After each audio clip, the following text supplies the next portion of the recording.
Vi skal have Grete fra rygliggende til sideliggende og op og side. Er du klar, Grete? Jeg er så klar. Godt. Grete, vi bøjer lidt i knæet her. Så tager vi armen her over på skulderen. Hvis du kigger over mod vinduet, ja. Så tager jeg fat omkring hoften og omkring skulderen. Og på 3, det er en dårlig ryg.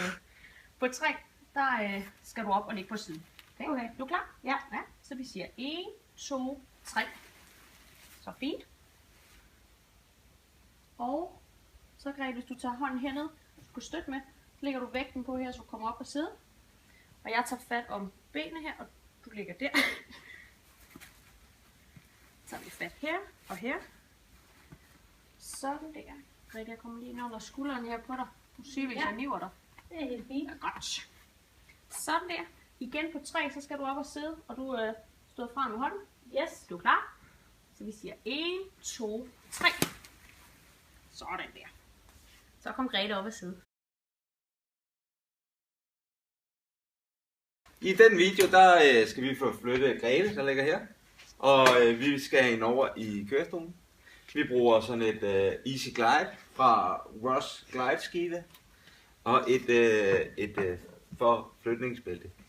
Yes. Hej Grete. Hej. Hej. Du skal op og sidde i dag og ude i kørestolen her. Ej, det er noget dejligt. Så du har jo fin styrke i overkroppen, så jeg vil gerne have, at du tager fat der og løfter dig op. Flot. Hey, Grete, så tager jeg lige den her af, så der er mere plads.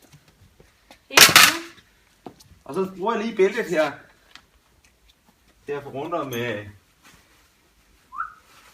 fordi jeg gider ikke at bruge kræfter. Klar, Grete? Ja.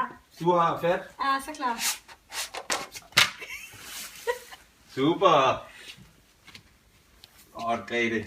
Så, Grete, så humper du stille og roligt skinkekravl hen til måtten her. Yes. Og så tager jeg dig lige her om hoften. Nu Skal jeg bare holde her? Yes. Yes. Nej, godt, Grete. Skal vi lige, vent lidt, vi skal lige have sikkerheden i top her. Okay. Så skal du ellers til scanning. Så er jeg klar. Jeg er ude af. Farvel. Hej hej.